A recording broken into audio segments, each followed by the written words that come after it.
자, 안녕하세요. 민쌤입니다. 오늘은 전국 학생과학 발명품 경진대회에 대해서 얘기를 나눠보도록 하겠습니다.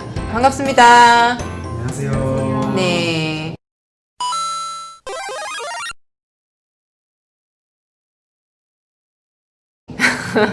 자, 대회에 대해서 전체적인 요강 좀 설명을 해주세요. 대회는 초중고등학생을 전체적으로 이제 대상으로 하는 대회로서 대통령상까지 있는 아주 큰 대회라고 보시면 될 것 같습니다. 그래서 이 상 같은 경우에는 대통령상 하나, 국무총리상 하나, 그 다음에 장관상으로 최우수상이 10건이 나가고 그 아래에 이제 장관상이랑 뭐 재단 장상 해가지고 또 100개가 또 나갑니다. 그렇게 해서 그렇게 우수상이 나가고 하는 등 되게 상이 많으면서도 그만큼 또 출품작이 많은 그런 아주 큰 발명품 대회라고 볼 수 있을 것 같습니다. 일정 같은 거를 말씀드리자면 보통 이 대회는 다른 대회들과는 살짝 다르게 2학기 때 시작을 한다고 보시면 될 것 같아요. 겨울방학을 껴서 이렇게 쭉 활동을 하고 결국 이제 시대회를 2학기 때 시작을 하거든요. 그렇게 하고 겨울방학 동안 계속 시에서 심사 같은 걸 받다가 전국대회 같은 경우에는 그 다음 년도 이제 6월 정도에 이제 전국대회가 시작이 됩니다. 그래서 8월 달에는 전국대회 심사 결과까지 나오는 그런 형태의 대회라고 간단하게 보시면 될 것 같습니다.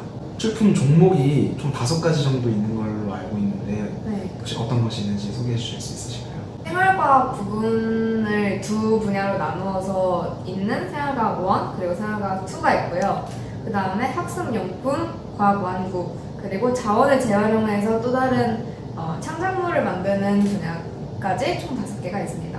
네, 여기에서 생활과학 1이랑 2를 되게 많이 헷갈려 하실 수도 있는데 저도 사실 대회 나갈 때마다 아무래도 생활과학 쪽으로 많이 나갔는데 이게 1하고 2가 많이 헷갈리더라고요. 근데 간단하게 말하면 생활과학 1 같은 경우는 가정에서 하는 가구들이라고 보면 되고 생활과학 2 같은 경우는 뭐 가정 안에서 사용하는 것보다 조금 더 넓은 범위의 생활이라고 보면 될 것 같습니다. 다시 말하면 실외에서 네. 활용 가능한 전국 학생 과학발명품 경진대회는 굉장히 큰 대회이다 만큼 거의 모든 학교 안에서 자체적으로 교내대회라는 게 하나씩 있잖아요. 이 대회에서 수상한 애들을 좀 더 키워가지고 시대회를 보내요. 아까 말씀드린 네. 것처럼.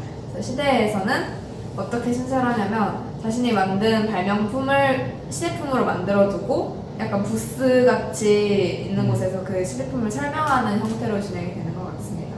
네, 그러면 그렇게 해서 제가 알기로는 도시별로 이제 금상도 되게 많이 줍니다. 그러면 도시 규모별로 다르긴 한데 만약에 금상을 10명 정도 받았다라고 한다면 그 금상 수상자 중에서 한두 명 정도 분야별로 그 다음에 뭐 초등학교, 중학교, 고등학교별로 이렇게 나눠가지고 선발을 하게 됩니다. 그렇게 해서 시 대표로서 전국대회로 보내면 경쟁을 해서 대통령상까지 이제 쟁취를 하게 되는 그런 과정이라고 말씀드릴 수 있겠습니다.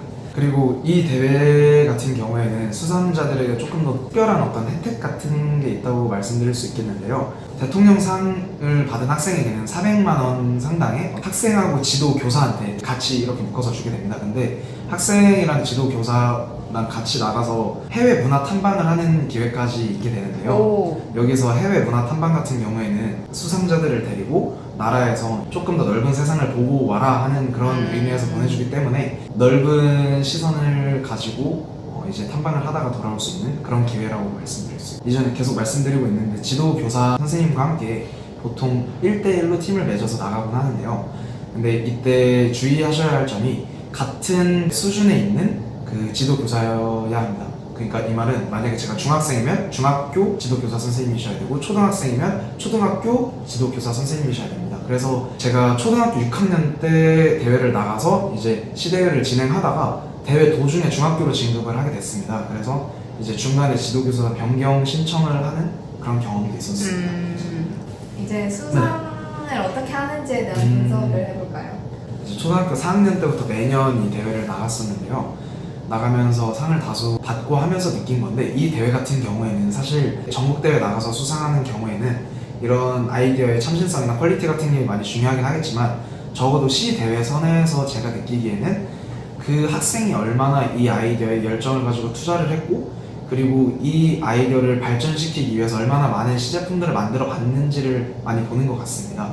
아무래도 이 대회가 실제 아이디어를 생각하고 디자인하는 거에 멈추는 게 아니라 실제 시작품으로 제작을 해보게 되는 대회거든요.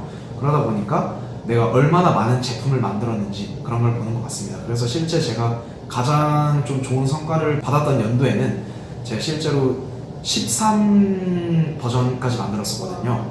근데 이제 시 대회에서만 13 버전까지 만들었었기 때문에 거의 한 2주에 한 번씩 피드백을 받고 이제 새 제품을 직접 만들어 보는 그런 과정을 아까 말씀해 주신 것처럼 이제 부스를 만들고 그 부스에서 발표를 한다고 말씀드렸잖아요. 근데 거기 가보면 정말 부스가 횡한 곳도 있고 부스가 너무 전시할 게 많아서 넘치는 그런 곳도 있거든요. 근데 그렇게 시제품을 많이 만들어서 많이 보여주면 보여줄수록 심사위원분들께서 더 관심을 가지시고 그 열정을 높게 사셔서 더 높은 상을 주시는 게 아닐까 하는 생각이 듭니다.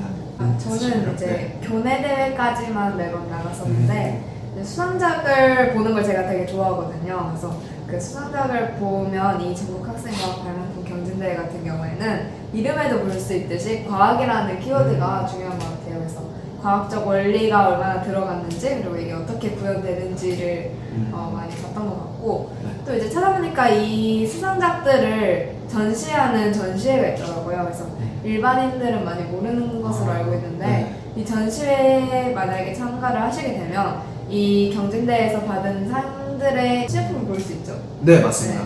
실제 학생들이 이렇게 심사 받을 때 했었던 그 전시 형태를 거의 그대로 이렇게 전시를 하기 때문에 그대로 보고 또 이제 일정 기간 동안 가면 실제 그 학생에게 수상한 학생에게 직접 물어보면서 어떤 내용 같은 것도 들을 수 있는 그런 기회가 됩니다. 출품작을 전시한다고 말씀드렸었는데 그 전시 같은 경우가 원래는 이제 국립중앙과학관에서 진행이 됐었는데 요즘에는 정부 세종 컨벤션 센터에서 진행이 되는 것 같더라고요. 그래서 그거는 참고하셔서 한번 알아보시고 그냥 가서 보고 오시는 것도 좋을 것 같습니다. 네, 오늘 말씀 감사합니다. 친구들이 가장 많이 나가는 발명대 중에 하나라서 많은 도움이 될 것 같습니다. 자, 다음 시간에는 다른 대회를 통해서 또 다시 한번 인사드리도록 하겠습니다. 인사하세요. 안녕. 감사합니다.